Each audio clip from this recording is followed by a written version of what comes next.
वट सावित्री वाले दिन महिलाओं को ये 7 काम भूल कर भी नहीं करने चाहिए। नंबर 1, वट सावित्री के व्रत के दिन सुहागनों को सफेद, काले और नीले रंग के कपड़े नहीं पहनने चाहिए। यह रंग शुभ कार्यों के समय वर्जित होते हैं। इसके अलावा वह नकारात्मकता का प्रतीक है, इससे दूरी बनाकर रखनी चाहिए। नंबर 2, शादी के बाद अगर पहली बार आप वट सावित्री व्रत रख रही हैं तो ससुराल में नहीं रखना चाहिए, इसे मायके में रखना चाहिए। इसके लिए सुहाग की सामग्री भी मायके से ही लेनी चाहिए।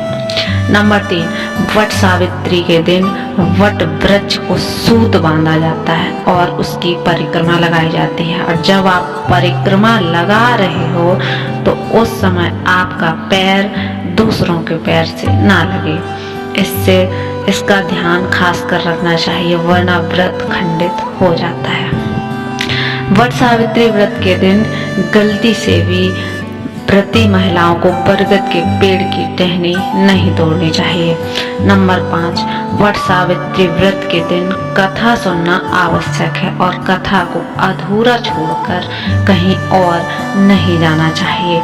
ना ही कथा के बीच में अपने स्थान से उठना चाहिए। नंबर 6, इस दिन ना तो देर तक सोना चाहिए और ना ही बुरे विचार मन में लाना चाहिए। सुबह सुबह उठकर स्नान आदि अवश्य करना चाहिए। नंबर 7, घर में किसी ने वट सावित्री व्रत रखा है तो घर के दूसरे व्यक्तियों को भी तामसिक खाद्य पदार्थ या भोजन नहीं करना चाहिए, जैसे कि लहसुन, प्याज या अन्य चीजें। वट सावित्री व्रत उत्तर भारत में रखा जाता है। इस दिन महिलाएं विवाहित यह व्रत रखती हैं और वे शुभ मुहूर्त में सावित्री और सत्यवान वट वृक्ष की पूजा करके अखंड सौभाग्य की कामना करती हैं। वट सावित्री व्रत की पूजा के समय वट सावित्री व्रत कथा का श्रवण या पाठ करना बहुत जरूरी है। तो आज हम आपको यही व्रत की कथा सुनाने वाले हैं।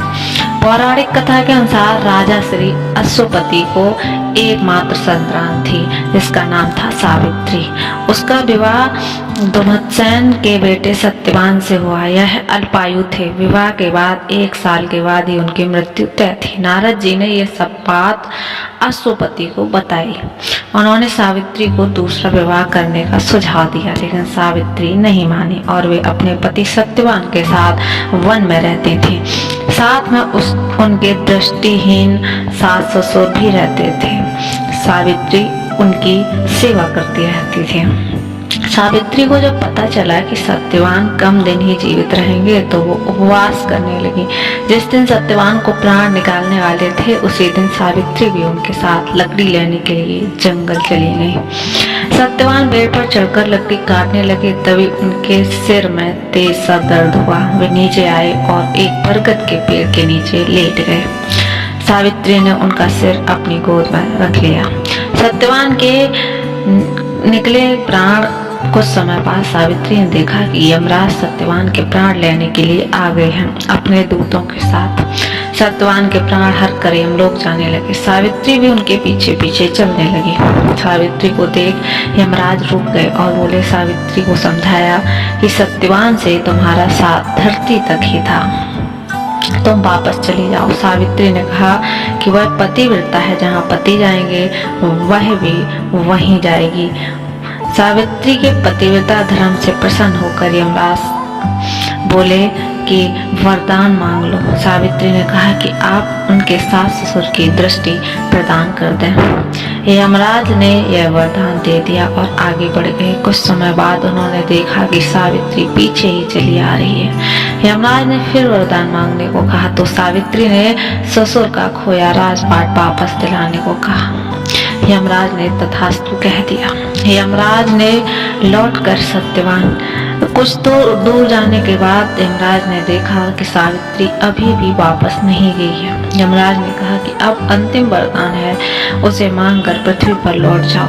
तब सावित्री ने कहा कि उनको 100 पुत्रों की माता होने का आशीर्वाद दें, वो भी सत्यवान के। यमराज ने वह वरदान दे दिया। सावित्री पतिव्रता महिला थी। सत्यवान के बिना यमराज का वरदान कभी पूर्ण नहीं हो सकता था। इस वजह से यमराज ने सत्यवान के प्राण लौटा दिए। सावित्री जंगल में उस बरगद के पेड़ के नीचे आ गई जहां पर सत्यवान थे। सत्यवान जीवित हो चुके थे। यमराज के वरदान से सत्यवान के प्राण बच गए। सास ससुर को दृष्टि मिल गई और वे फिर अपने महल में सुखपूर्वक रहने लगे। हर साल जेठ अमावस्या की महिलाएं वट सावित्री व्रत रखती हैं ताकि उनके पति की आयु लंबी हो, संतान की प्राप्ति हो, दाम्पत्य जीवन खुशहाल रहे। जय श्री